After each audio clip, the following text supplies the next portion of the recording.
Hey guys, and welcome back to Minecraft.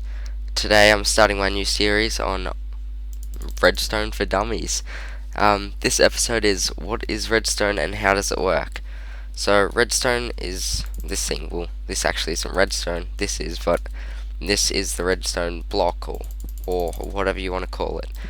And you can get 4 to 5 redstone out of this by hitting it with a iron pickaxe or higher, as you can see. Just got 5 out of it. And yeah, so redstone is, if you want to think of it in a way, it is basically electricity. It holds 2 currents, either on or off, where off isn't really a current, but you get the basic gist. And for those of you that understand binary, which is the computer's way of telling if something is on or off, 1 or 0, that's basically using this method. On is 1 and off is 0. So that's how a computer works. So redstone can only be placed on basically anything other than glass, chests, and things that store items, but I'm pretty sure it can be placed on top of note blocks. That's the only thing that I'm not too sure about. So redstone torches give a current to the redstone, which is everlasting, up to 15 blocks. And we'll learn about inverting later, but at the moment just think of it as it always gives currents. So if I take that away, it'll close the door. If I put it back, it'll open the door.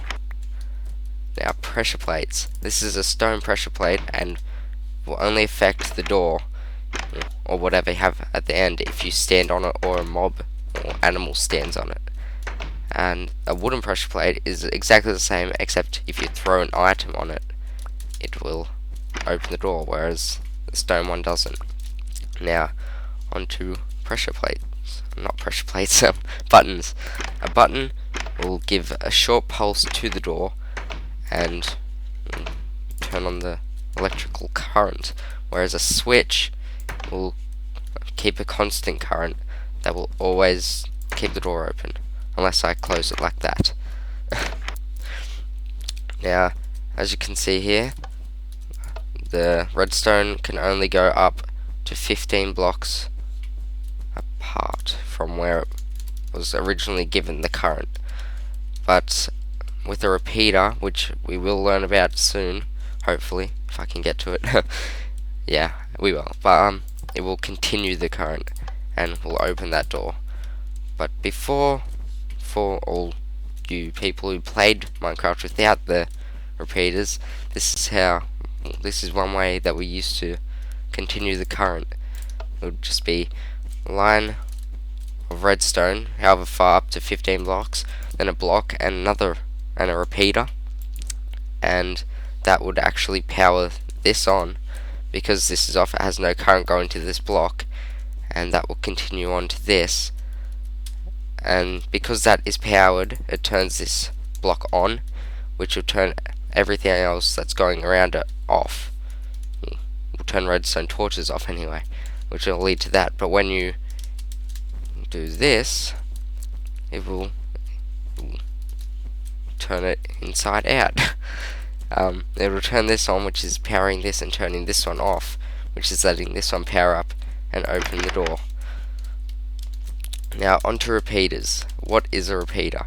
A repeater is a basic Minecraft essential if you're using redstone, and a repeater actually continues a signal. So if we do that, but it will only go out through the front way. You cannot put it any other way. So if we do that, it'll continue on. But the great thing about repeaters is that you can set delays onto the current. So if we set that, it will take 3 ticks. A tick is a tenth of a second, I'm pretty sure. There's still debate about it, but whatever it is, please correct me if I'm wrong. But what I'm pretty sure of it is it's a tenth of a second, and so 3 ticks will be 3/10 of a second, and then it goes through. Now over here I've set up a little thing. Just continue this out here so we can see that it's actually setting a delay. That's my door. And if we flick this, it'll take a little while for that one to open, whereas that one goes straight away. That's because of the delay in the repeaters, as we can see from that. Alright, I think that's pretty much the basics on RedStone. Please stick around for the future videos of this series if you want to learn more about RedStone. Thanks for watching. Please rate, comment, and subscribe, and I'll see you next time.